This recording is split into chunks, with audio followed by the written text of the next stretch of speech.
Cronyism has been a chronic problem in the fields of communications, media, high technology for many, many decades now. The information technology sectors in America used to be a small part of the overall lobbying world here in Washington.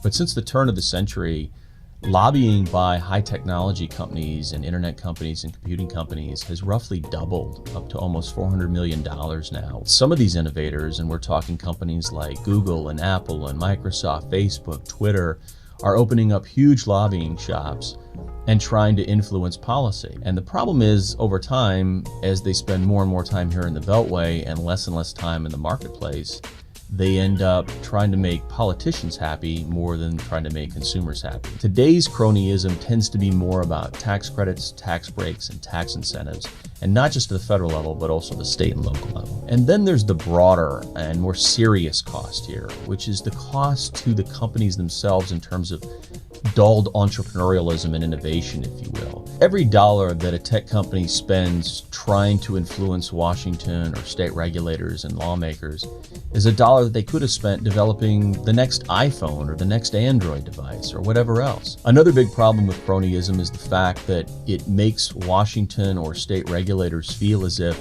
they should have more control over this sector. Obviously, when government grants favors, it expects something in return for those favors.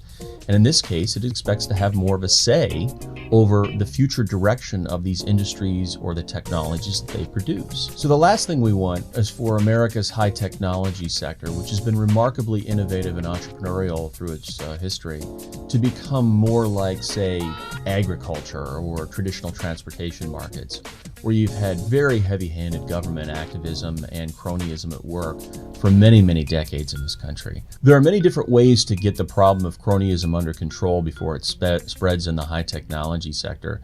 But we should keep in mind that the primary way to keep cronyism under control is to limit the size and scope of government power. The best way to do that is to deregulate sectors that have already been heavily regulated, or to forbear from regulating new sectors and new technologies before these levers of power become available to companies to exercise and control.